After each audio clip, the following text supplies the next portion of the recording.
The silver Dodge pickup rolled to a stop at Wilson's General Store in Clearwater, Wyoming. As the evening mist settled on December 8, 2006, behind the wheel, Sarah Kingsley, 24, nursing student and part-time waitress, checked her watch. 8:15 p.m. She texted her father, grabbing milk. Auburn 20.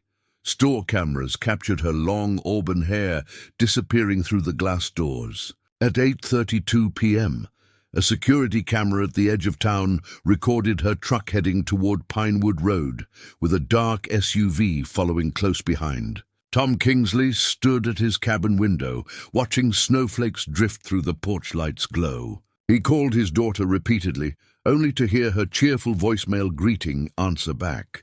What happened that frigid night would haunt the tiny mountain town for nearly 2 decades. Before we jump back in, tell us where you're tuning in from, and if this story touches you, make sure you're subscribed, because tomorrow I've saved something extra special for you.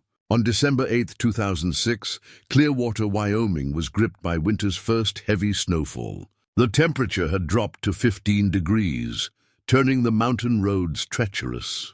Sarah Kingsley finished her evening shift at the Blue Pine Diner and headed to Wilson's store for essentials before the weather worsened. Security footage showed her in a red flannel jacket and jeans, moving quickly through the aisles, paying for milk and bread before hurrying back to her truck. The clock read 8:15 p.m. when she pulled away from the store. On her drive home, Sarah called her father. "Dad, roads are getting bad. I'll be there soon." Those were the last words Tom Kingsley would hear from his daughter.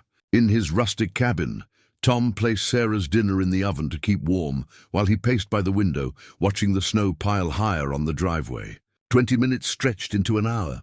The single father dialed his daughter's number repeatedly, each call going straight to voicemail. The cabin grew silent, except for the ticking of the grandfather clock and the soft hiss of falling snow outside. At the town limits, a traffic camera had quietly recorded Sarah's silver Dodge turning onto Pinewood Road, followed by a dark SUV, its headlights cutting through the thickening snowfall before both vehicles vanished into the night. Those images would become the final known whereabouts of the young woman, creating a void that would consume her father and divide the tight-knit community of Clearwater.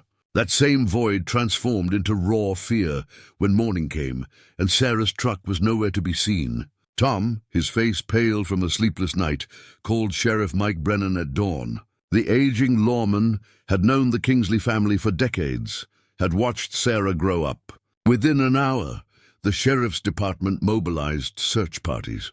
Their radio chatter broke the morning silence as they combed the roads Sarah might have taken home. Meanwhile, a K-9 unit arrived from the neighboring county. The German shepherds sniffed Sarah's pillowcase, leading handlers along snow-covered paths near Pinewood Creek. Volunteer firefighters dragged the icy creek, breaking through thin patches of ice while calling Sarah's name, their voices echoing through the pine forest. Sheriff Brennan dispatched his deputies to drive every back road and hunting trail in the county. Overhead, a state police helicopter on loan from Cheyenne circled above the vast Wyoming landscape, searching for any sign of the silver truck among endless white. The bitter cold made search efforts dangerous, but everyone knew the first 24 hours were critical. Clearwater's only local radio station interrupted regular programming to broadcast information about Sarah. Her photo, bright eyes and warm smile, appeared in shop windows, on telephone poles, and at the truck stop on the highway. The entire town of just over 2,000 people seemed to hold its collective breath. Tom Kingsley stood before news cameras, his weathered hands trembling. "If anyone has seen my little girl, please come forward. She's all I have." His plea reached homes across 3 counties as locals gathered around television sets during dinner, the disappearance becoming the only topic of conversation in the close-knit community where everyone knew the Kingsley name. The town rallied instantly. The hunting lodge became command central for volunteer searchers. Women from the church prepared meals for search teams. High school students distributed flyers at gas stations along the highway. The sense of community was powerful. In Clearwater, Sarah wasn't just another missing person. She was one of their own. Hope flickered when a gas station attendant came forward, claiming he saw Sarah's truck turn down Old Mine Road around 9 p.m. that night before disappearing into the storm. Sheriff Brennan immediately redirected search efforts to the abandoned mining area, a series of treacherous roads winding through the mountains. Search parties trudged through knee-deep snow, calling Sarah's name as their flashlight beams cut through darkness. Local miners who knew the old shafts volunteered to check areas too dangerous for regular searches. Drones, though primitive by today's standards, flew patterns over the area, capturing footage of the snow-covered terrain. The community's determination was unwavering, but as the first 48 hours passed with no sign of Sarah or her truck, a heavy dread settled over Clearwater. The search continued, but the hope of finding Sarah alive diminished with each passing hour in the brutal Wyoming winter. As the desperate 72-hour mark passed, the case officially shifted from search and rescue to criminal investigation. Detective James Cooper, a former Chicago police officer who had moved to Wyoming for a quieter life, took lead on the case. He began meticulously reconstructing Sarah's final known movements: her shift at the diner, her stop at Wilson's store, and the last stretch of road captured on camera. Cooper reviewed the security footage repeatedly, his focus locked on the dark SUV following Sarah's truck. The snow and darkness made identification nearly impossible. Only the general shape and size were visible. It was the most promising lead, but without a license plate or clear make and model, it remained frustratingly vague. Preparing and narrating this story took us a lot of time, so if you are enjoying it, subscribe to our channel. It means a lot to us. Now back to the story. Cooper dug into Sarah's personal connections, starting with her ex-boyfriend, Ryan Mitchell. The relationship had ended months earlier, but some townspeople whispered that Ryan hadn't accepted the breakup well. Cooper brought Ryan in for questioning, noting his nervous demeanor. Ryan admitted arguing with Sarah at the diner days before her disappearance, but insisted he was at his brother's house the night she vanished. His alibi checked out. Multiple witnesses confirmed his presence at a family dinner that evening. Cooper noted in his report, Mitchell cleared, no evidence linking him to disappearance. As Cooper expanded his investigation, a new name emerged through town gossip: Frank Woodward. Frank owned the local auto repair shop and had taught automotive classes at the high school where Sarah once attended. Several people mentioned that Frank seemed to take a special interest in Sarah, offering her discounts on car repairs and occasionally showing up at the diner during her shifts. Sarah's best friend, Lisa Henning, told Cooper that Sarah found Frank's attention uncomfortable but didn't want to be rude to a respected businessman. "She just laughed it off," Lisa said. "Told me he was harmless, just lonely since his wife left." Cooper brought Frank in for questioning. In the small interview room at the sheriff's department, Frank appeared relaxed in his worn flannel shirt and work boots. He claimed that on December 8th he was at home alone, working on restoring an old Mustang in his garage.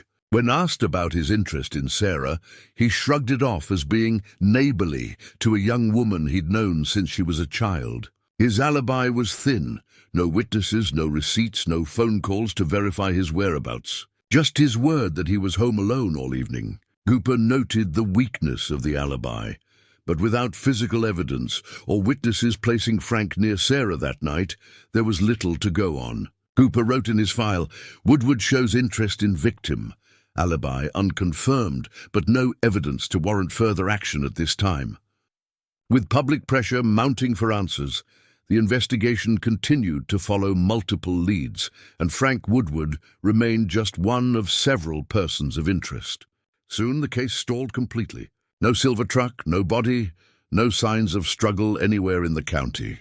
Every promising lead faded to nothing. The few clues they had, like the dark SUV, led to dead ends. The community that had rallied so strongly began to lose steam as weeks turned to months. Tom Kingsley visited the sheriff's office daily, his hope dwindling with each identical response. "We're still looking, Tom. Nothing new to report." The weight of uncertainty crushed him more than confirmation of the worst ever could. The not knowing was its own special torture.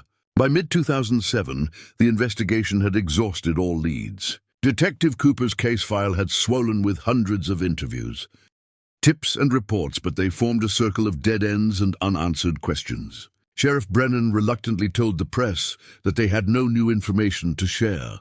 As police activity decreased, rumors spread like wildfire through Clearwater. Some suggested Sarah had run away to escape small-town life, despite her deep connection to her father and community. Others whispered about drug connections or secret boyfriends that might explain her disappearance. The most painful rumors suggested she'd been trapped by the snowstorm and would be found in the spring thaw. These stories wounded Tom deeply. He knew his daughter wasn't a runaway or involved with drugs. The malicious rumors felt like a second assault after losing her.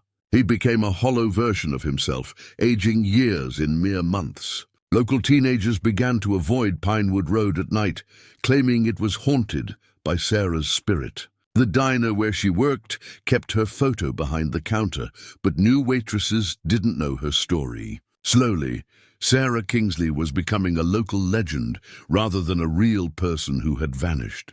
By 2009, the Sheriff's Department held a final internal meeting about the case. With no new leads in 3 years, they officially classified Sarah's disappearance as a cold case. Her file was archived, her name no longer appeared in weekly briefings, and the active search for answers officially ended. The day Sarah's case was shelved, something broke inside Tom Kingsley. The hope he desperately clung to evaporated. He returned to his cabin, now neglected and cold, and sat in Sarah's untouched bedroom. The posters on her wall, the nursing textbooks on her desk, her favorite blue quilt, all preserved like a museum to his missing daughter. Silence became the only answer to all his questions. No truck, no body, no suspect. The case slipped from public consciousness, leaving a father trapped in limbo and a community that gradually stopped saying Sarah's name, as if she had never existed at all. The years following felt both endless and hollow for Tom Kingsley. Each morning, he woke expecting to hear Sarah's voice in the kitchen, only to be met with devastating silence. The cabin, once warm with laughter, became a shrine to absence. Sarah's room remained exactly as she left it.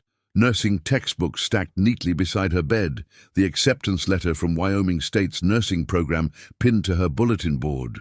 Tom aged rapidly, his once straight posture curved inward like a question mark. His brown hair turned completely gray within 2 years. Neighbors brought casseroles and offered company, but most eventually stopped visiting, uncomfortable with grief that refused to transition to acceptance. Sheriff Brennan retired in 2010, handing the department over to younger officers who knew Sarah's case only as a file number.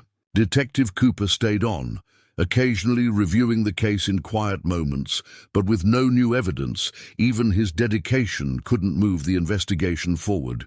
Every December 8th, Tom placed a candle in the window of his cabin, lighting it at exactly 8:15 p.m., the moment Sarah left Wilson's store. He would sit all night in his rocking chair, watching the flame flicker until dawn broke. Some years, a few townspeople would join him in silent vigil. Other years he sat alone, the single flame reflecting in his hollow eyes. Frank Woodward continued running his auto repair shop, though business declined as newer shops opened along the highway. People noted how he grew more withdrawn, his once friendly demeanor replaced with a gruff efficiency. Some attributed the change to his divorce, others to the economic downturn. Few connected it to Sarah's disappearance as the community's memory gradually faded. For Tom, time did not heal. Instead, it stretched his pain into a permanent condition, like a broken bone that never set properly. He functioned in the world, still worked as a carpenter, still exchanged pleasantries at the grocery store, but lived as a ghost himself, half in this world and half reaching toward wherever his daughter had gone. By 2016, a decade after Sarah vanished, Clearwater had changed. New families moved in, unfamiliar with the town's dark chapter. The Blue Pine Diner changed ownership, and Sarah's photo was moved from behind the counter to a less prominent spot near the restrooms. Her story became something long-time residents told newcomers in hushed tones, a local tragedy that had shaped the town in ways invisible to outsiders. The digital age brought new resources for missing persons cases. Tom created social media pages for Sarah, sharing her photo and story in hopes that someone, somewhere, might recognize her. He joined online forums for families of missing persons, finding some comfort in a community that understood his particular type of grief, the absence of closure. Tom once drove 14 hours to Idaho on a tip from someone who claimed to have seen a woman resembling Sarah working at a restaurant there. He returned defeated, his momentary hope crushed by another false lead. Still, he never stopped looking, never removed the missing poster from his truck window, never changed his phone number in case she tried to call. On the 15th anniversary of Sarah's disappearance in 2021, Tom organized a memorial at Clearwater's town square. The crowd was smaller than in earlier years, but those who attended brought fresh flowers and new candles. Tom, now with a cane to support his weakened frame, spoke few words. "My daughter is still missing. I still need answers. Please, don't forget her." His quiet dignity touched even the newer residents, reminding the community that while time had moved forward, one man's life remained frozen on a snowy December night in 2006. In this small Wyoming town, where everyone was supposed to look out for each other, one of their own had vanished without a trace, and that failure continued to haunt them all. On a crisp spring morning in 2022, the rumble of excavators echoed through Clearwater as construction began on a new residential development near Pinewood Creek.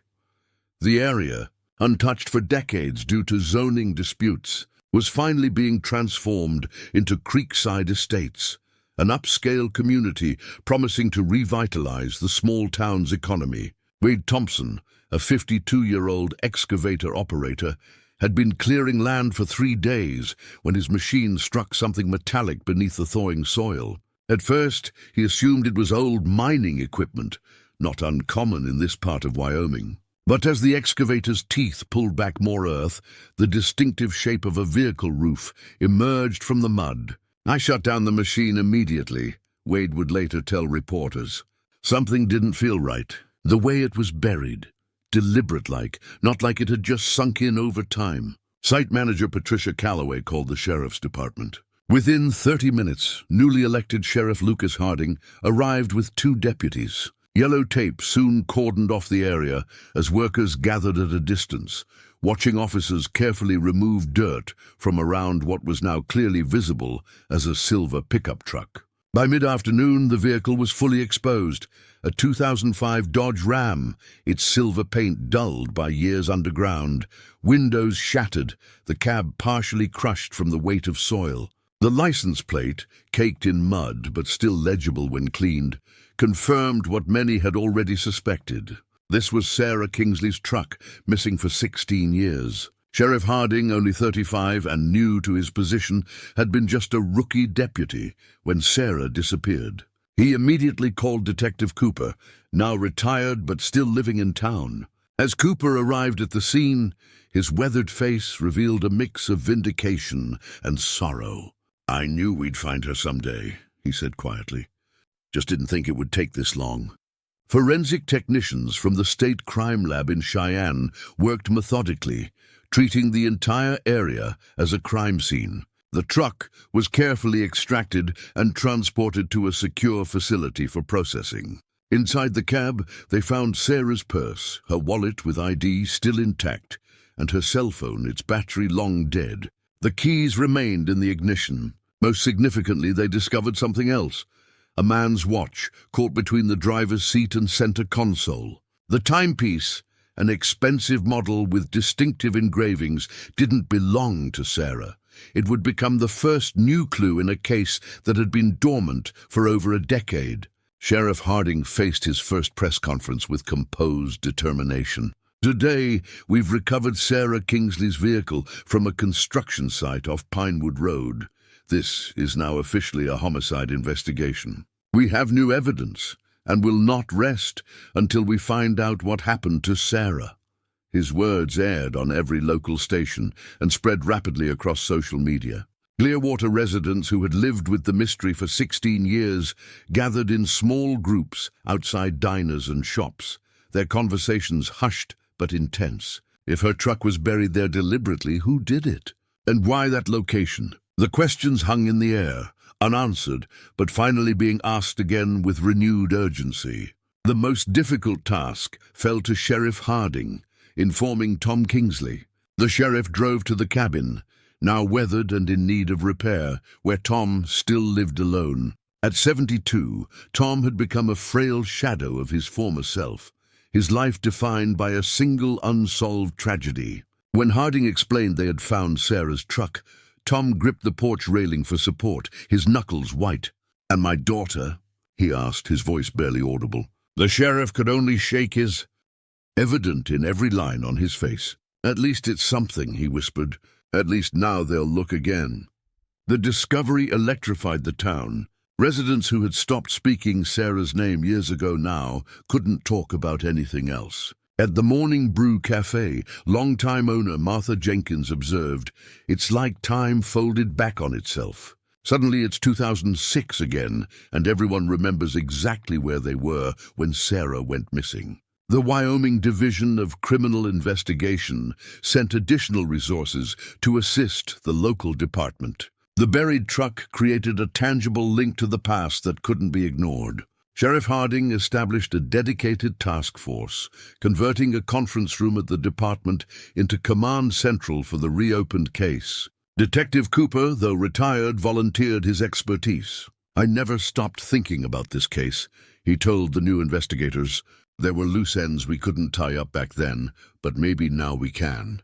The watch found in Sarah's truck became the focus of intense scrutiny. Forensic technicians carefully examined it for DNA, fingerprints, and any identifying marks. The brand was high-end, a Breitling Navi timer, far beyond what most Clearwater residents could afford. The back bore an inscription, "To Frank, 20 years of excellence, CW Auto Supply." When the forensic report reached Sheriff Harding, his eyes widened at the name. Frank Woodward had received the watch as a recognition gift from his parts supplier.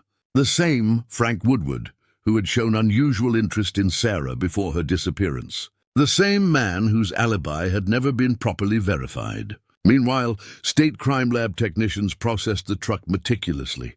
Soil samples from inside and around the vehicle were analyzed. Paint transfer on the rear bumper suggested the truck had been struck from behind before going off the road. Most critically, they found traces of blood on the driver's side door and seat, blood that DNA testing confirmed belonged to Sarah Kingsley. 16 years of exposure to the elements had degraded much of the evidence, but modern forensic techniques revealed what wasn't possible in 2006.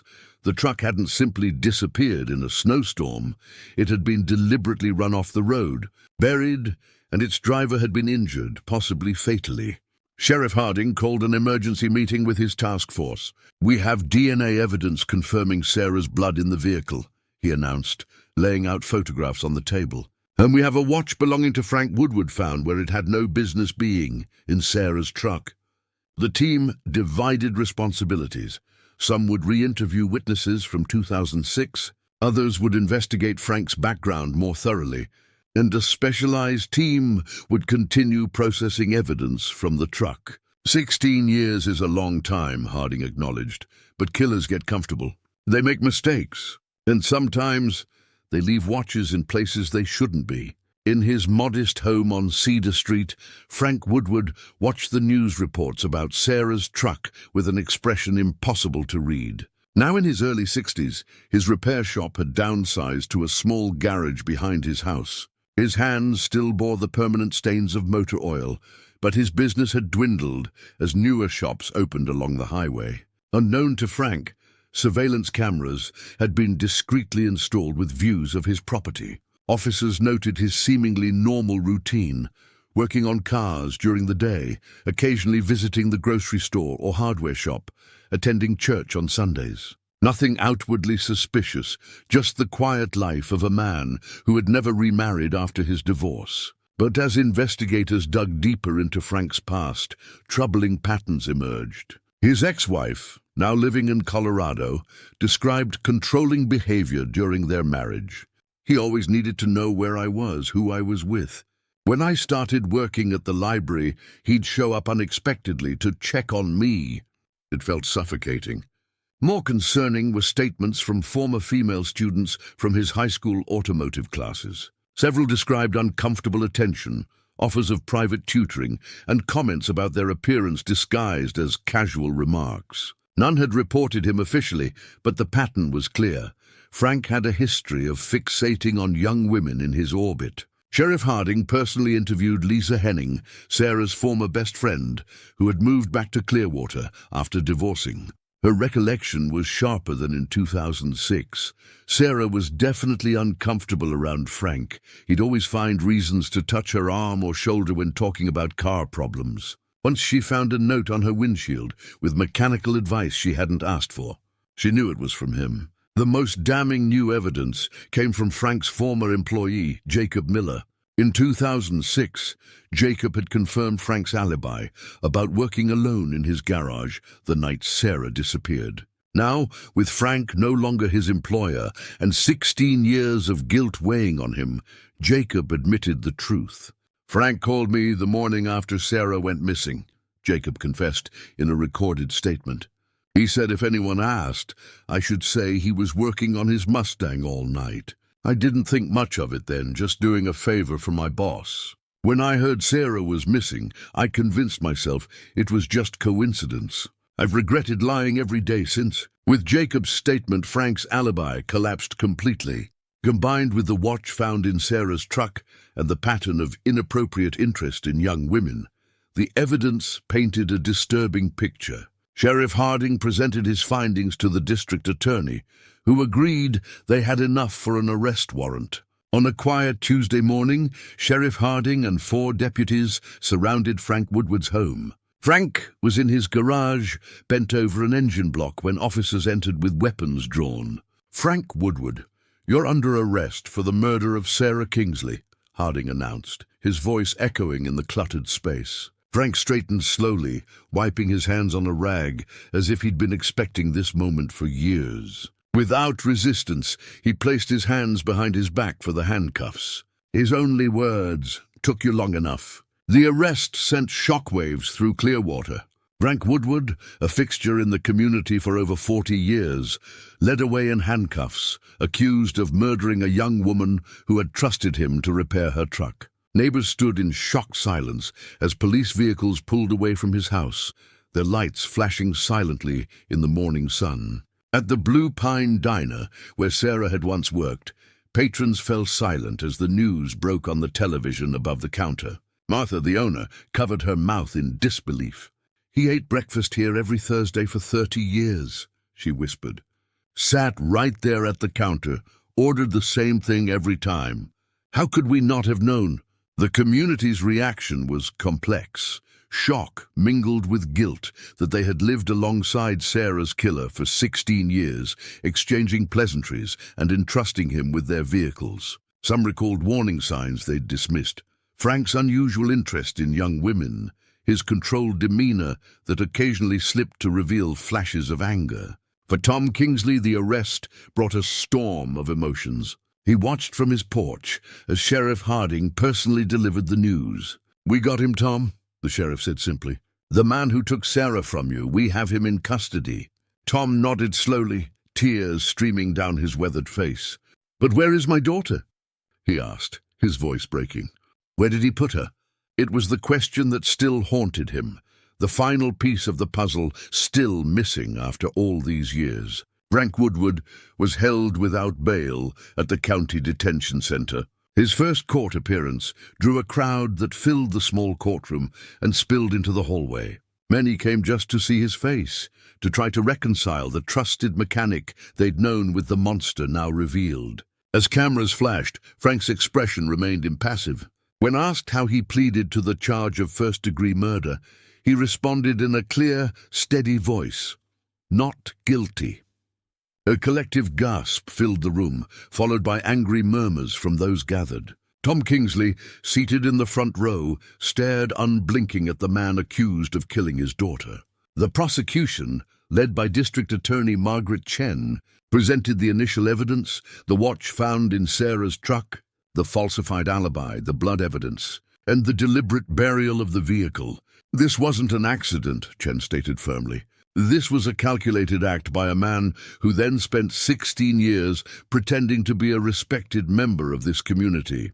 Frank's court-appointed attorney James Barrett argued that circumstantial evidence and a watch didn't prove murder. My client admits the watch is his, but that doesn't mean he killed Sarah Kingsley.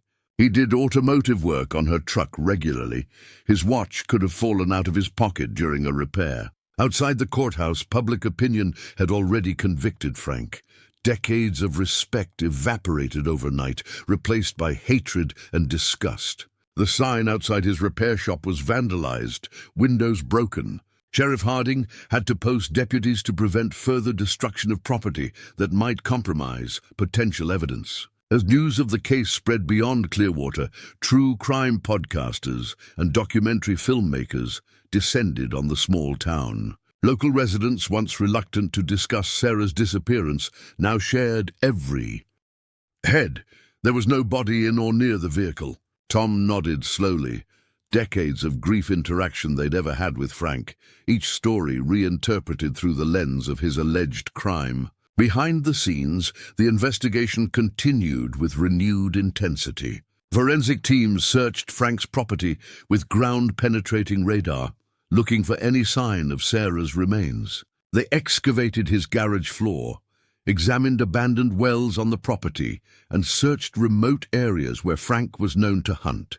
The search yielded no body, but investigators discovered something else in Frank's basement, a hidden room behind a false wall, accessible only through a concealed door in his workshop. Inside, they found hundreds of photographs of young women taken around town without their knowledge. Most disturbing were dozens of photos of Sarah, entering the diner for work, shopping at Wilson's store, even standing on her father's porch. The discovery of the photo room strengthened the case against Frank and horrified the community even further. Women who appeared in the photos were contacted by investigators, creating new waves of trauma as they learned they had been secretly watched and photographed for years. As the prosecution built their case, a pivotal break came from an unexpected source. Carl Jenkins, a retired logger, came forward with information he had kept to himself for 16 years. On the night Sarah disappeared, Carl had been driving home on Pinewood Road during the snowstorm. Near the turnoff to the old mine, he saw two vehicles parked, a silver pickup and a dark SUV. "I didn't think much of it at the time," Carl told investigators. "Figured maybe someone needed help in the storm. I slowed down, but a man waved me on, said everything was fine. It was dark and snowing hard, but I'm certain now that man was Frank Woodward." Carl's testimony placed Frank with Sarah on the night she disappeared, directly contradicting his alibi. When asked why he hadn't come forward sooner, Carl lowered his eyes. Frank had done mechanical work for every logging company in the county. "My brother owed him money. I told myself it was probably nothing, that I couldn't be sure it was Sarah's truck. But after they found her buried truck in that exact area, I couldn't stay silent anymore." As the case against Frank solidified, Sheriff Harding made one final crucial decision. He needed a confession, not just to ensure conviction, but to give Tom Kingsley the answer to his most painful question. Where was Sarah? Harding personally conducted the interrogation, spending hours with Frank in a small room at the detention center. The recording of that session would later become key evidence at trial. For the first 2 hours, Frank maintained his innocence, calmly repeating his rehearsed denials, despite the mounting evidence against him. Then Harding changed tactics. He placed photographs of Sarah from Frank's hidden room on the table, one by one. "You watched her for months," he said quietly. "You knew her schedule, her habits. You became obsessed with her. When she rejected you, you couldn't handle it." Frank's composure began to crack. His hands trembled slightly as he pushed the photos away. Harding continued, his voice remaining level. "We found your watch in her truck, Frank. Your alibi has fallen apart. Carl Jenkins saw you with Sarah's truck that night. The only thing we don't know is why. Why Sarah? The question hung in the air for several long moments before Frank finally spoke, his voice barely audible. She laughed at me. What followed was a chilling confession. Frank described how he had developed feelings for Sarah over the years, convincing himself they had a special connection. He left notes on her truck, offered free repairs, found excuses to visit the diner during her shifts. When he finally asked her to dinner, she declined politely. I told her I'd been watching out for her since she was in high school, Frank said, his eyes distant with the memory. That I'd always made sure her truck was safe. She looked disgusted, said she needed to go. As she drove away, I saw her talking on her phone, laughing. She was laughing at me. Frank followed her that night, his dark SUV staying just far enough behind her truck to avoid suspicion. When Sarah turned onto Pinewood Road, he accelerated, ramming the back of her truck and forcing it off the road into a snowbank. The confrontation that followed turned violent when Sarah tried to call for help. I just wanted her to listen, Frank insisted, his voice rising, to understand how I felt. But she kept trying to get to her phone. She wouldn't stop screaming. Frank admitted to burying Sarah's truck in the remote construction site, using equipment from his shop to dig in the frozen ground. Sheriff Harding pressed him on the critical question, where was Sarah's body? Frank's answer sent a chill through everyone who later heard the recording.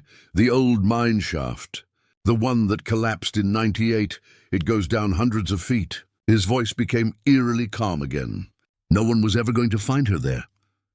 Within hours of the confession, a specialized recovery team was dispatched to the abandoned King's Crown mine.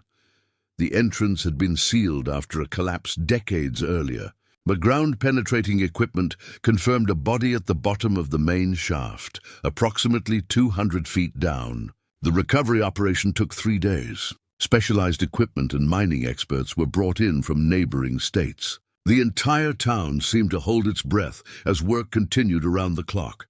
Finally, on the morning of the 3rd day, recovery teams emerged with a body bag containing the remains of Sarah Kingsley, preserved by the cold, dry conditions of the deep mine shaft. DNA testing confirmed what everyone already knew. After 16 years, Sarah had finally been found. The young nursing student, who disappeared on a snowy December night, had come home at last, giving her father the closure he had sought for so long, even if it came in the most painful form imaginable. Tom Kingsley, now physically frail but strengthened by the knowledge that his daughter had finally been found, made a simple request. He wanted to bring Sarah home one last time before her funeral.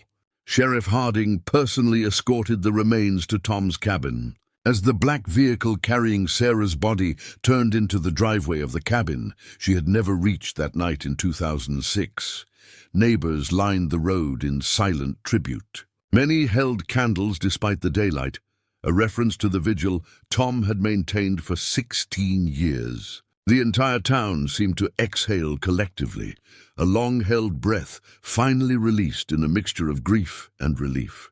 On a clear June morning, the Clearwater Community Church filled beyond capacity as hundreds gathered to say their final goodbye to Sarah Kingsley. The small building, with its white steeple and stained glass windows, had never held so many people. Folding chairs lined the side aisles and stood in rows at the back.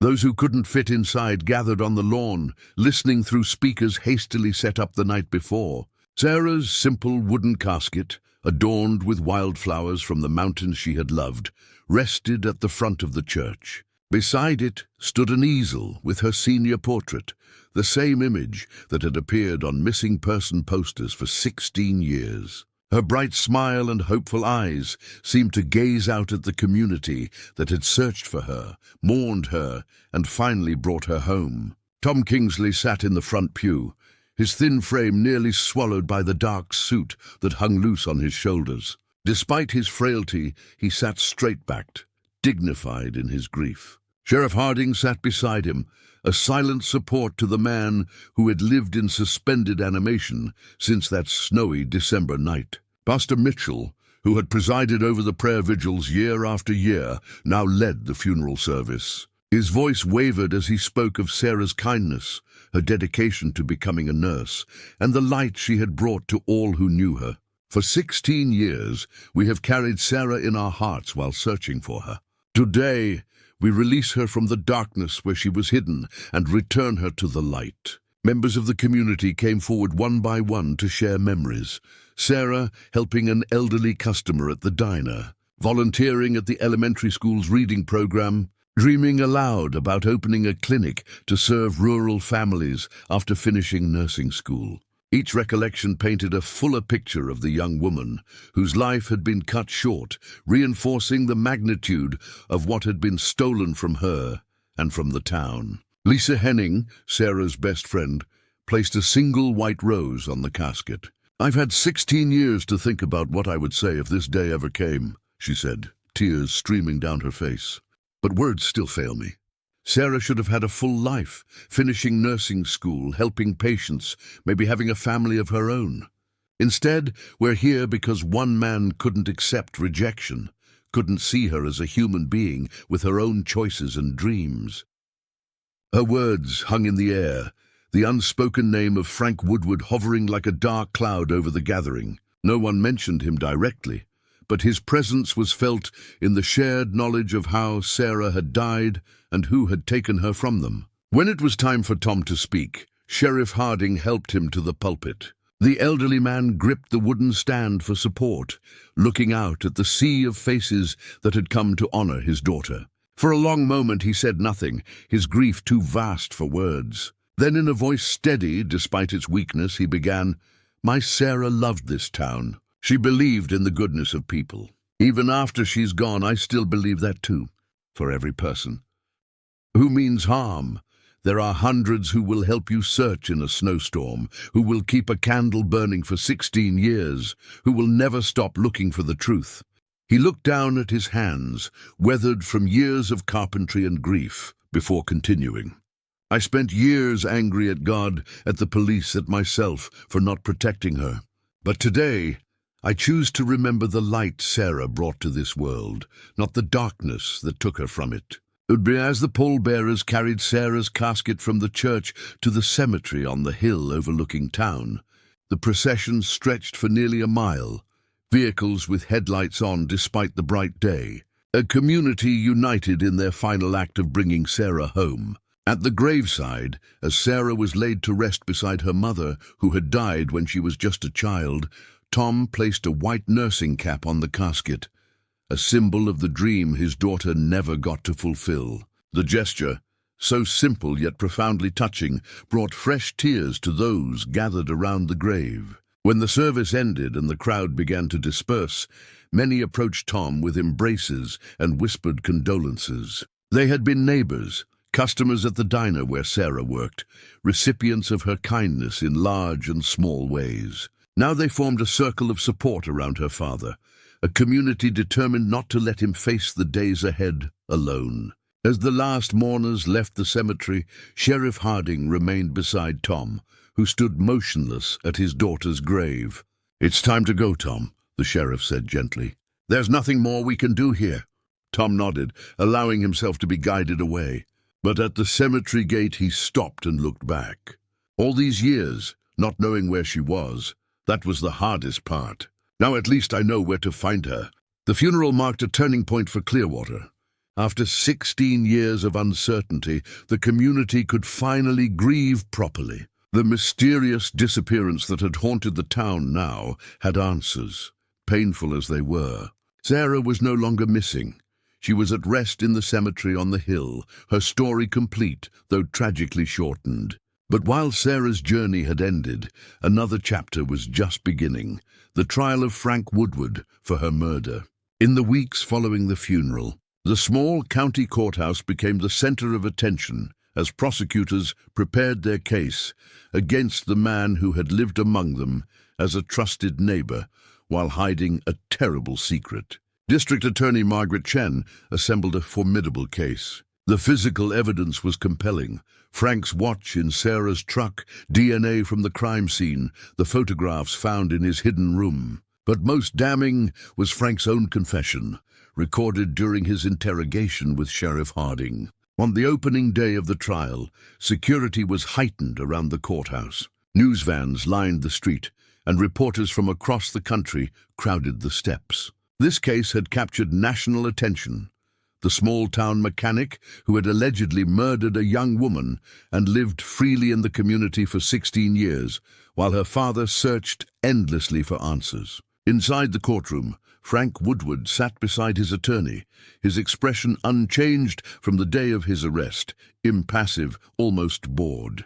He wore a suit that seemed too large for his frame, making him look smaller than the man who had inspired fear and respect in the community for decades. District Attorney Chen's opening statement was powerful in its simplicity. She laid out the timeline of events: Sarah's disappearance, the failed initial investigation, the discovery of her truck, and finally, Frank's confession. "This is not just about a murder," Chen told the jury. "This is about 16 years of deception. 16 years of a father not knowing where his daughter was. 16 years of a killer walking free among us, fixing our cars, attending our church services, looking us in the eye while knowing exactly what he had done." Defense attorney James Barrett faced an uphill battle. With his client's confession on record, he could only argue that Frank's mental state at the time of the murder warranted consideration, suggesting that years of isolation following his divorce had led to obsessive behavior and diminished capacity. The prosecution called a series of witnesses: the construction worker who found Sarah's truck, the forensic experts who processed the evidence, and former customers of Frank's who recalled his unusual interest in Sarah. Lisa Henning testified about Sarah's discomfort around Frank, describing how he would find excuses to touch her arm or stand too close when discussing car repairs. Perhaps the most powerful testimony came from Jacob Miller, Frank's former employee, who had provided the false alibi in 2006. Now middle-aged with children of his own, Jacob described how Frank had called him the morning after Sarah's disappearance. He sounded different, tense, speaking too quickly. He said if anyone asked, I should tell them he was working on his Mustang all night. I didn't think much of it at the time. Jacob's voice broke as he continued, "When I heard Sarah was missing, I should have come forward. Every year that passed made it harder to tell the truth. I will regret that silence for the rest of my life." The Sheriff Harding testified about the investigation, the discovery of Frank's hidden room with photographs of Sarah and other women, and finally, the recorded confession that was played in full for the courtroom. As Frank's voice described following Sarah that night, forcing her truck off the road and ultimately taking her life, several jurors visibly recoiled. Tom Kingsley, present for each day of the trial, closed his eyes but did not leave his seat, determined to hear every detail of his daughter's final moments. When it was the defense's turn, Barrett called a psychiatrist who had evaluated Frank, attempting to establish a history of mental illness and social isolation. The expert testified that Frank displayed signs of obsessive behavior and possibly undiagnosed personality disorders that affected his ability to process rejection appropriately. On the final day of testimony, Barrett asked Frank if he wished to take the stand in his own defense. Frank declined, having spoken only to enter his plea and confer quietly with his attorney throughout the proceedings. His silence throughout the trial only deepened the community's perception of him as cold and unremorseful. In her closing argument, District Attorney Chen stood directly in front of the jury box, her voice steady and resolute. Frank Woodward watched Sarah Kingsley for months. He created fantasies about their relationship. When she rejected him, he couldn't accept it. He followed her on a snowy night, forced her off the road, took her life and hid her body where he thought she would never be found. Chen gestured toward Tom Kingsley in the gallery. He stole a daughter from her father. He stole a future nurse from her community. He stole 16 years of truth from all of us. And he did it because in his mind, Sarah's right to say no was less important than his desire to possess her. The jury deliberated for just 4 hours before returning with their verdict. As the foreman stood to announce their decision, the courtroom fell completely silent. On the charge of murder in the first degree, we find the defendant, Frank Woodward, guilty. A collective exhale seemed to pass through the room. Tom Kingsley bowed his head, his shoulders shaking with silent tears. Sheriff Harding placed a supportive hand on his back. Justice, though devastatingly late, had finally arrived. At the sentencing hearing 2 weeks later, Frank Woodward was given the opportunity to speak before the court determined his punishment. For the first time since his arrest, he showed emotion, not remorse, but anger. "She laughed at me," he said, his voice rising. "After all I'd done for her, she treated me like I was nothing." His outburst confirmed what many had suspected, that even after 16 years, Frank felt entitled to Sarah's attention, incapable of seeing the horror of his actions. Judge Eleanor Watkins sentenced Frank to life in prison without the possibility of parole. "Mr. Woodward, you not only took Sarah Kingsley's life, you stole 16 years of closure from her father and this community. You lived among the very people who searched for her, participating in their grief while knowing the truth. There can be no punishment severe enough for such a profound betrayal of human decency." As Frank was led from the courtroom, Tom Kingsley watched silently. The monster who had haunted his dreams for 16 years now had a face, a name, and a future confined to a prison cell. It wasn't enough. Nothing could bring Sarah back, but it was something. A chapter closed, a small measure of justice. In the days following the trial, Clearwater began the long process of healing. The community that had been divided by suspicion and rumor now united in their shared grief and relief. The truth, though painful, allowed them to move forward together. Sheriff Harding held a town hall meeting to discuss what had been learned from the case and how to prevent similar tragedies in the future. "We failed Sarah 16 years ago," he acknowledged to the packed room. "Our investigation missed critical connections. Witnesses didn't come forward. We accepted an unverified alibi. These are mistakes we cannot afford to make again." He announced new protocols for missing persons cases, enhanced training for deputies, and a citizen alert system that would mobilize the community more effectively when someone vanished. "No family should have to wait 16 years for answers," he promised, looking directly at Tom Kingsley, who sat quietly in the back row. The case brought national attention to the challenges of rural law enforcement and the importance of thorough investigation in the crucial first hours after a disappearance. Law enforcement agencies from neighboring counties requested training based on the lessons learned from Sarah's case, and a foundation was established in her name to provide resources for families of missing persons. For Tom Kingsley, the conclusion of the trial brought a different kind of challenge, learning to live without the search that had defined his existence for 16 years. The single-minded focus on finding Sarah had given his days purpose, however painful. Now, with her buried in the cemetery and her killer behind bars, he faced the empty hours of true grief. Lisa Henning visited Tom regularly, bringing meals and sitting with him on the porch of the cabin that still held so many memories of Sarah. "What will you do now, Tom?" she asked one evening as they watched the sunset paint the mountains gold. Tom was quiet for a long moment before answering. "I think I'll finish that rocking chair I started for Sarah when she got accepted to nursing school. Never completed it after she disappeared. Then maybe I'll make more. For the hospital waiting room, for new mothers, for people who need a place to sit and feel safe." His hands, though trembling with age, still remembered the curves of wood, the smooth glide of sandpaper. In the workshop behind his cabin, Tom began to spend his mornings shaping cherry and oak, creating something beautiful from raw materials. Each completed chair he donated to the local clinic, a small brass plate affixed to the back, in memory of Sarah Kingsley, who would have helped heal this community. 6 months after the trial, a new building broke ground on the edge of town, the Sarah Kingsley Memorial Clinic. Funded by donations that poured in after the case made national news, the clinic would serve rural families who previously had to drive over an hour for medical care. Lisa Henning, who had been inspired by her friend to pursue nursing herself, was named director of the facility. At the groundbreaking ceremony, Lisa handed a shovel to Tom Kingsley. "Sarah wanted to help people," she said, as cameras flashed and the community applauded. Now she will, through this place and through all of us who remember her.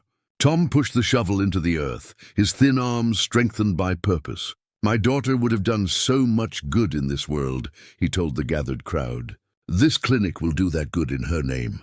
Something beautiful has come from something terrible, and that matters. The clinic opened a year later, its waiting room furnished with rocking chairs handcrafted by Tom Kingsley. Local artists painted a mural in the entryway depicting the mountains Sarah had loved, and a scholarship fund was established to help local students pursue nursing degrees. On the first anniversary of Sarah's funeral, 17 years after her disappearance, Tom Kingsley invited the community to a different kind of gathering.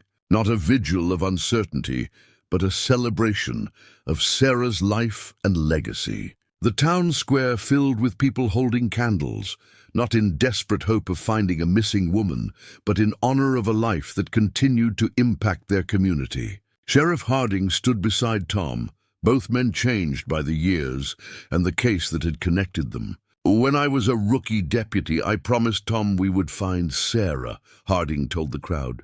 It took 16 years to keep that promise, but what I've learned is that some promises transcend time. Some truths refuse to stay buried forever.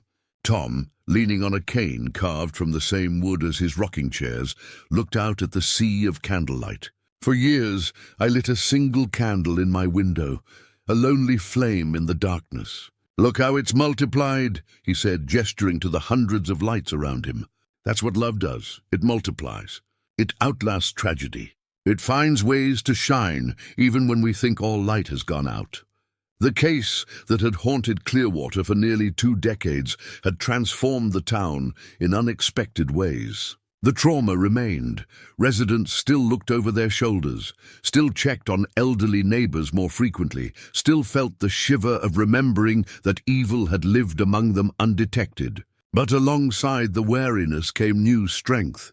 Improved communication between law enforcement and citizens, greater awareness of warning signs in behavior, and a commitment to protecting the vulnerable. The community had learned painfully that silence could be deadly, that uncomfortable truths needed to be spoken, that looking the other way allowed darkness to grow. Frank Woodward's name became synonymous with betrayal in Clearwater, a cautionary tale told to remind people that monsters rarely announce themselves as such. His repair shop was eventually demolished, the land donated for a small park with a bench dedicated to Sarah. Nature reclaimed the space where secrets had festered, wildflowers growing where engine parts had once littered the ground. In his final interview before retiring, Detective Cooper reflected on the case that had defined much of his career. Cold cases are never truly cold, he told the Clearwater Gazette. They're just waiting for the right moment, the right technology, the right witness to come forward. Justice might be delayed, but if we stay committed to the truth, it will eventually find its way into the light. For Tom Kingsley, each day brought its own challenges and small victories. He continued crafting his rocking chairs, his workshop becoming a place where local youth came to learn woodworking. Teaching young hands to create rather than destroy became his mission in his final years. On quiet evenings, Tom still sat on his porch overlooking the mountains where Sarah had once hiked, where she had dreamed of building a life of service. But now, alongside the grief that would never fully leave him, there existed something else, pride in the legacy his daughter had created, even in her absence. The Sarah Kingsley Memorial Clinic saved lives. The scholarship in her name sent students to nursing school. The story of her case trained law enforcement officers to investigate more thoroughly, to listen more carefully, to never give up on finding the truth. Sarah wanted to heal people, Tom often said when visitors asked about the photographs of his daughter that lined the clinic walls. And in a way she never could have imagined she does. Every day in this town, through all of us who remember her, Sarah continues to help others. That's something even murder couldn't take away. As Clearwater moved forward, the painful chapter of Sarah's disappearance and Frank's betrayal became part of the town's history. Not forgotten, but woven into a larger story of resilience, justice, and a community's refusal to let darkness have the final word.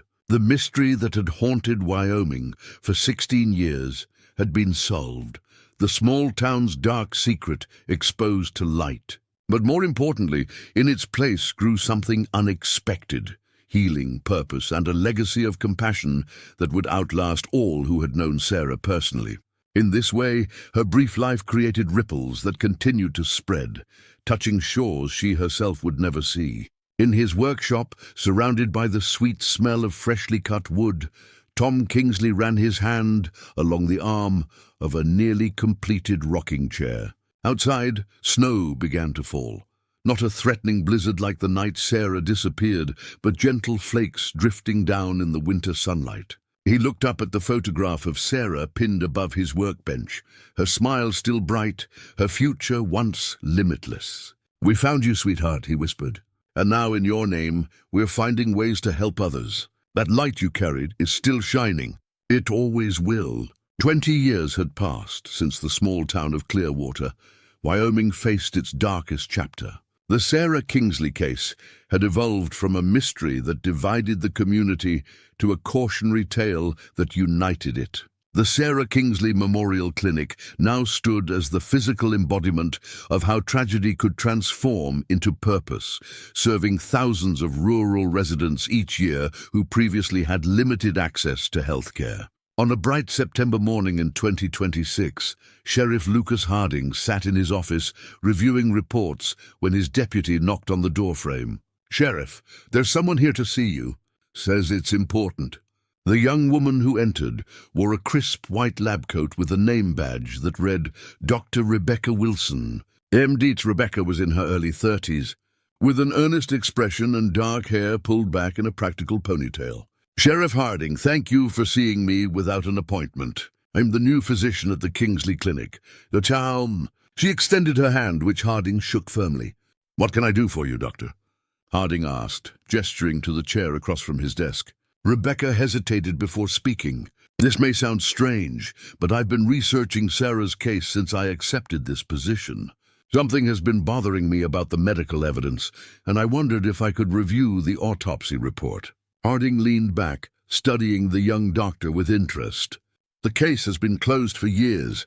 Frank Woodward confessed and is serving his life sentence. What exactly are you looking for?" "I'm not sure," she admitted. "But in the forensic pathology course I took during medical school, we studied cold cases. The professor always said to look for inconsistencies in the story versus the physical evidence. I've read everything publicly available about Sarah's case, and something doesn't add up about the timeline."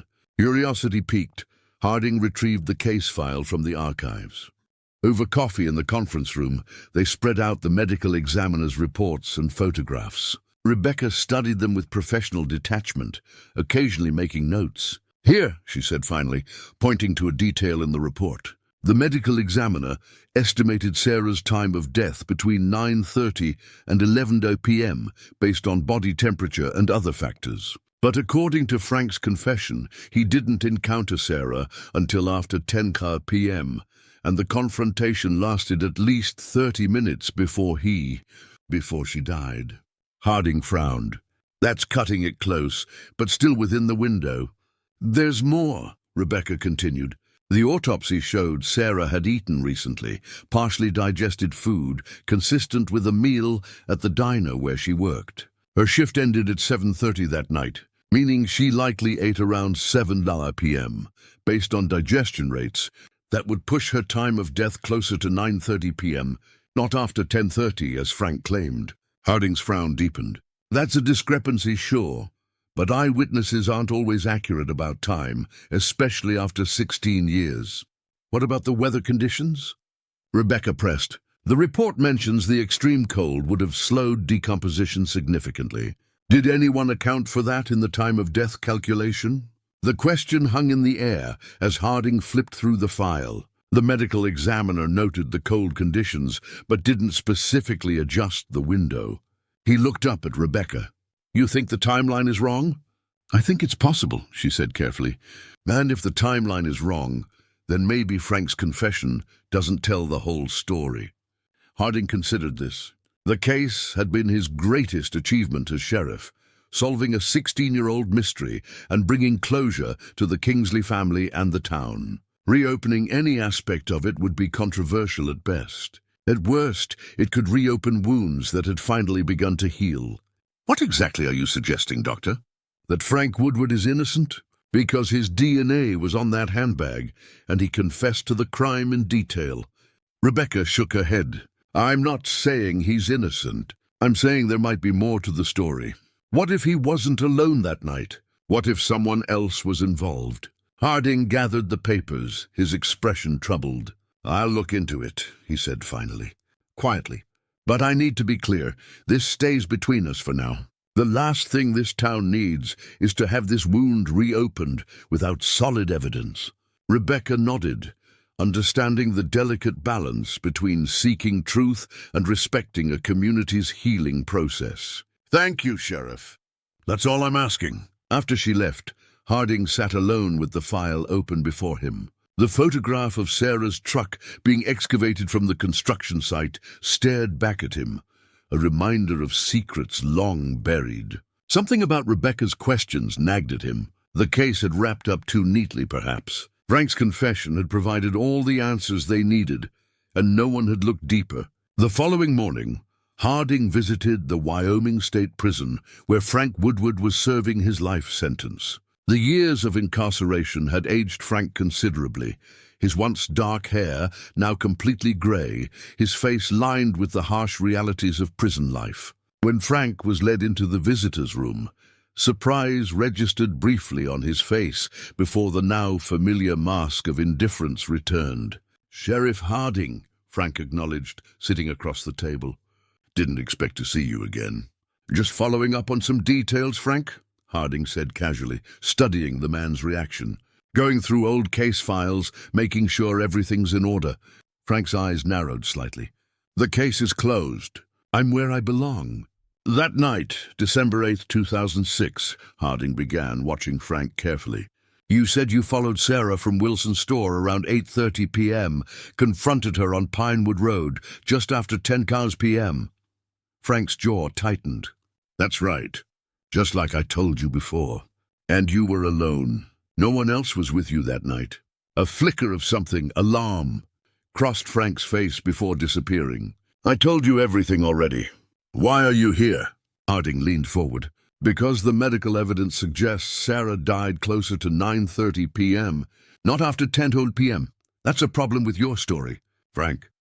Frank's hands, resting on the table, curled into fists.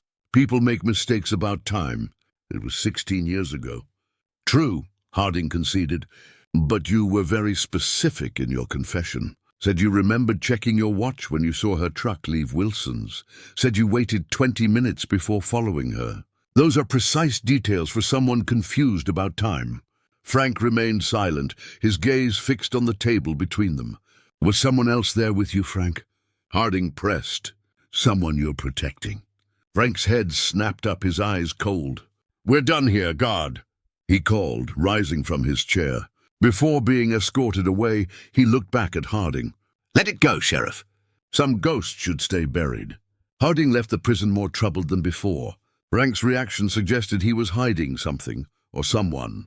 But after 20 years, what evidence could possibly remain to uncover the full truth? Back in Clearwater, Harding sought out Carl Jenkins, the retired logger who had come forward during the reopened investigation to testify about seeing Frank with Sarah's truck on Pinewood Road.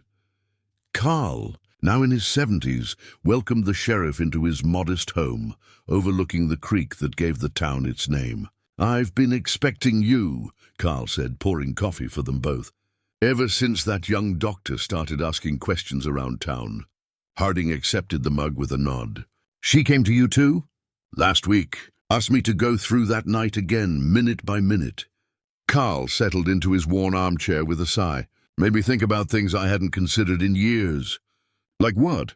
Harding prompted. Carl stared into his coffee, as if seeing the past reflected there. "When I drove by that night, I told you I saw Frank by the trucks. But I've been thinking there might have been someone else there too. A second figure, standing back in the shadows. I couldn't see clearly through the snow, and I was focused on getting home before the storm worsened. Harding felt a chill that had nothing to do with the autumn air outside. "You never mentioned this before." Carl's weathered face creased with regret. "Didn't think it mattered once," Frank confessed. "Figured maybe I imagined it, or it was just a shadow cast by the headlights. But the doctor asked if I was absolutely certain Frank was alone, and truth is, I can't say for sure." This new information sent Harding back to the case files with fresh eyes. He reviewed every statement, every photograph, looking for anything that might indicate a second person's involvement. Most of the physical evidence had focused on Frank. His watch in Sarah's truck, his obsession with her documented in the photographs, his confession. But there were loose threads that had been overlooked. The dark SUV following Sarah had been assumed to be Frank's, but they'd never found definitive proof. And the force needed to push Sarah's truck off the road and then bury it would have been substantial for one person working alone, especially in a snowstorm. Harding decided to revisit the site where Sarah's truck had been buried. Though now developed into creekside estates, the area where the truck had been found was marked by a small memorial stone. Standing there, Harding tried to imagine the scene on that snowy December night. The road would have been treacherous, visibility poor. How had Frank managed to force Sarah's truck off the road, overpower her, transport her body to the mine shaft, and then bury her truck, all without being seen, all in one night? As if summoned by his thoughts, Rebecca's car pulled up alongside his cruiser. She approached with a file folder in hand. "I think I found something," she said without preamble. "I've been reviewing old records from the clinic, patient files from around the time Sarah disappeared. Look at this." She handed him a photocopy of a medical record dated December 9th, 2006, the day after Sarah vanished. The patient was James Barrett, the same James Barrett who would later become Frank Woodward's defense attorney. Barrett came in with a dislocated shoulder and facial lacerations, Rebecca explained. Claimed he'd slipped on ice and fallen down his front steps. The doctor who treated him noted the injuries seemed inconsistent with a fall, but Barrett was insistent and refused further examination. Harding studied the record with growing unease. Barrett knew Frank before the trial? They were more than acquaintances, Rebecca confirmed. "I spoke with Marge Wilson at the general store. She remembers Barrett and Frank were hunting buddies for years. She said they were inseparable until Sarah disappeared. After that, they barely spoke publicly, though she sometimes saw Barrett's car parked outside Frank's garage late at night." The pieces began to align in Harding's mind, the inconsistent timeline, Carl's recollection of a second figure at the scene, Barrett's suspicious injuries the day after Sarah vanished, and his later role as Frank's attorney. "Barrett was there that night," Harding said, the realization dawning. "And he's been walking free all these years while Frank took the fall." Rebecca nodded grimly. "The question is why? Why would Frank protect him?"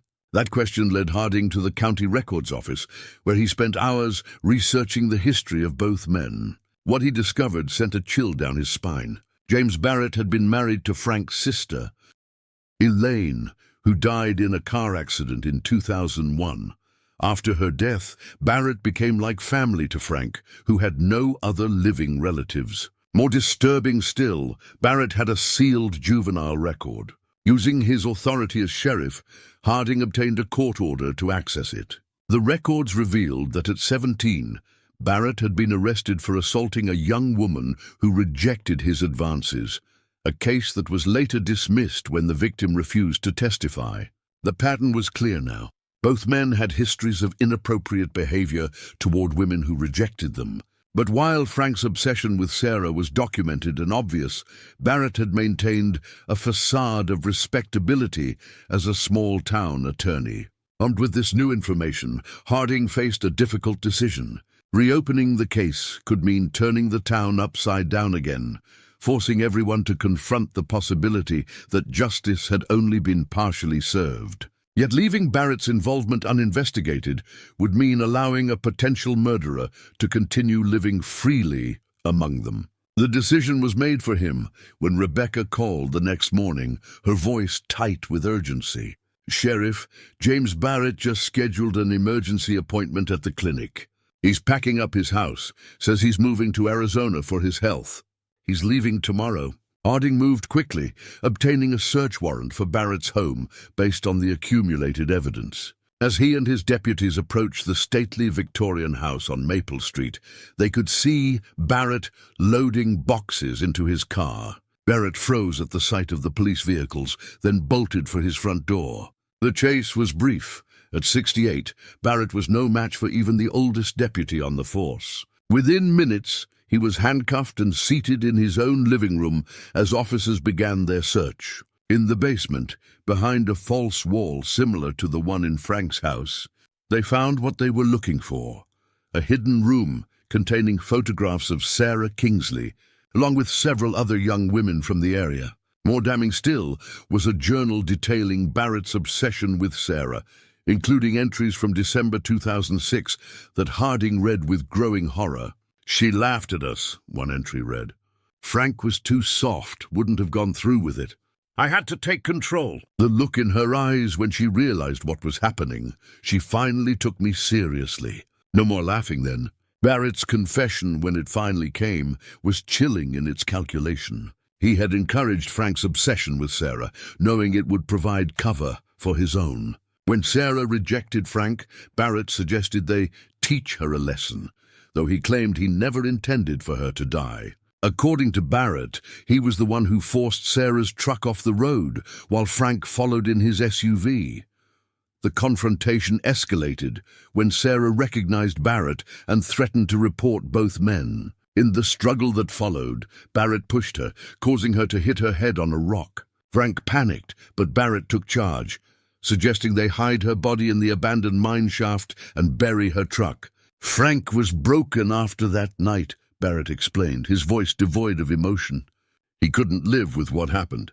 I convinced him it was better if only one of us went down for it if we ever got caught. I told him I'd make sure he got the best legal defense, that I'd protect him like he protected me."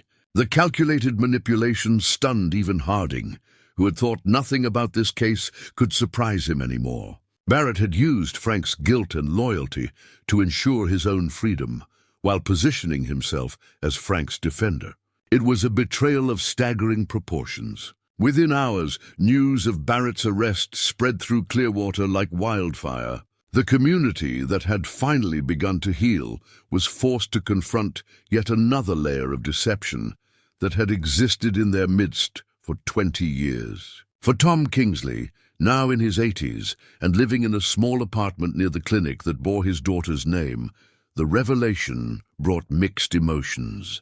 Harding visited him personally to explain what they had discovered. "So 2 men took my daughter from me," Tom said quietly, sitting in his rocking chair, one of the last he had crafted with his own hands. "And one has been walking free all these years, even profiting from the case." "I'm sorry, Tom," Harding said, the words inadequate against such a profound injustice. "We should have looked deeper back then." Tom was silent for a long moment, his gaze fixed on Sarah's photograph on the side table. "You know," he said finally, "when Frank was arrested, I thought finding the one responsible would bring closure. Then when her body was found, I thought that would be the end of it. Now this." He shook his head slowly. "Maybe there is no end to grief, just new chapters of it."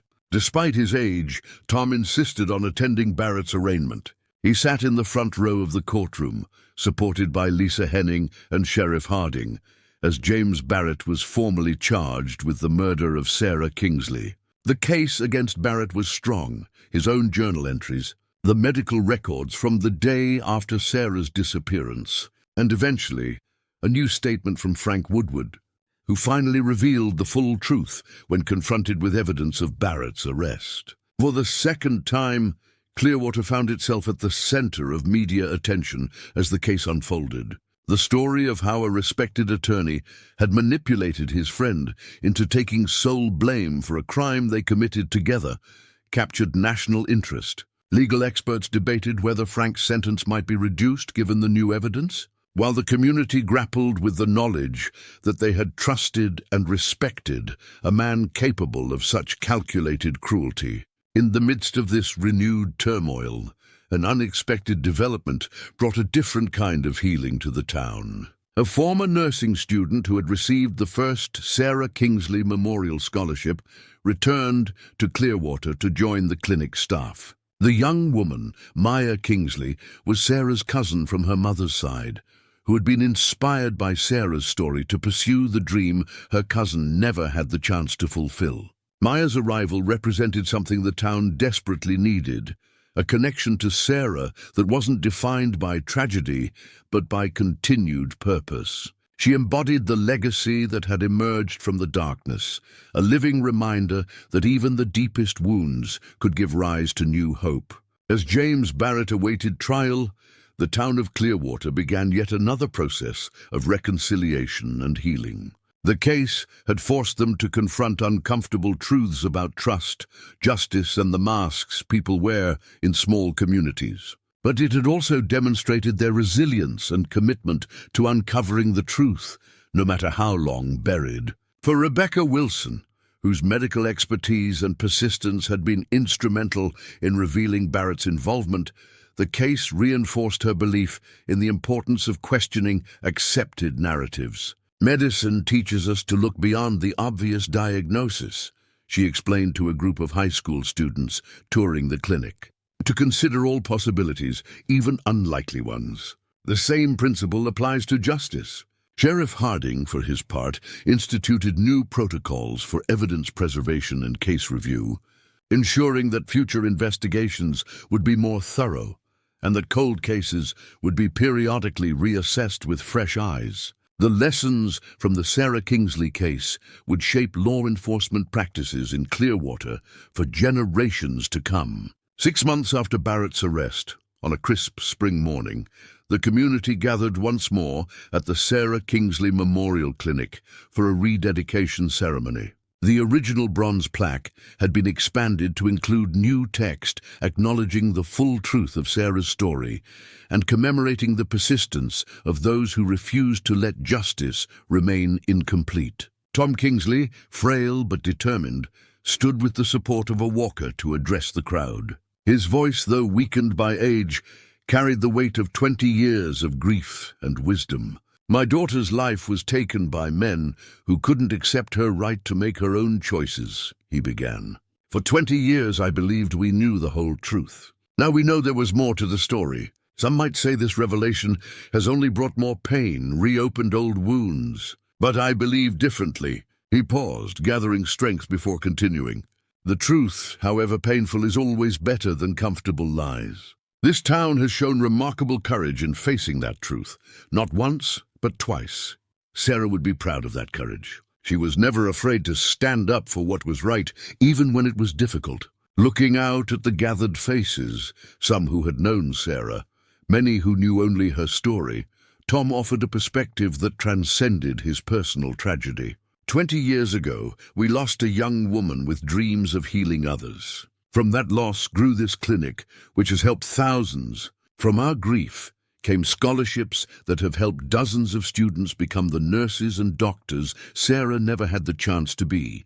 And from our pursuit of justice came lessons that will protect others in the future.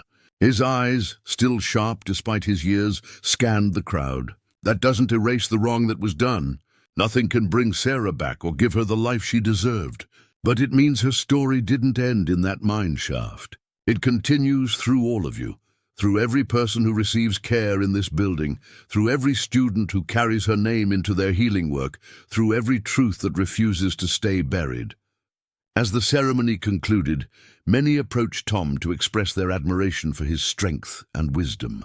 Among them was Sheriff Harding, who had carried the weight of the investigation on his shoulders for months. "You know," Tom said quietly to the sheriff as the crowd dispersed, "when Sarah was little, she used to tell me that doctors were like detectives. They had to solve mysteries to help people heal. I think she would appreciate how medicine and detective work came together to find the whole truth." Harding nodded, understanding the parallel. "Your daughter's case has changed how we approach investigations. That's another part of her legacy. In the days following the rededication, life in Clearwater gradually returned to its normal rhythms. The clinic continued serving patients, the scholarship fund announced its newest recipients, and preparations began for James Barrett's trial. The town had been changed by the revelations, but not broken by them. The case that had haunted Wyoming for 20 years had finally revealed its complete truth. The small town's darkest secret had been fully exposed to the light, not just the crime itself, but the complicated web of loyalty, manipulation, and deception that had allowed one perpetrator to walk free while another paid the price alone. More importantly, the case had demonstrated the power of persistence in pursuit of truth. Dr. Rebecca Wilson, whose medical expertise had identified the inconsistencies in the timeline. Sheriff Harding, who had been willing to re-examine a closed case despite the potential backlash. Tom Kingsley, whose dignity throughout decades of grief had inspired the community to never forget his daughter. Together, they had proven that no secret stays buried forever when enough caring people refuse to stop asking questions. And they had shown that even the most painful truths, once brought into the light, could become part of a larger story of healing and redemption. As for Sarah Kingsley, the young woman whose life had been cut short that snowy December night, her memory lived on not just as a victim of a terrible crime, but as the inspiration for a legacy of healing that would continue long after those who knew her were gone. In that way, the dream she never had the chance to fulfill was being realized every day through the hands and hearts of others. In his workshop, now located in a bright corner of his small apartment, Tom Kingsley ran his weathered hand along the smooth arm of a rocking chair, the last he would ever make. His strength was failing, but his purpose remained clear. This final chair would join the others at the clinic, a place where those in pain could find comfort and healing. As he applied the final coat of polish, Tom smiled at the photograph of Sarah that watched over his work. "The whole truth at last," he whispered. "Rest easy now, my girl. Your story is complete." The setting sun cast golden light through the window, illuminating both the old man and the chair he had crafted with love. Outside, the town of Clearwater prepared for whatever the future might bring. Forever changed by the past, they had finally confronted in full. Up next, you've got 2 more standout stories right on your screen. If this one hit the mark, you won't want to pass these up. Just click and check them out. And don't forget to subscribe and turn on the notification bell so you don't miss any upload from us.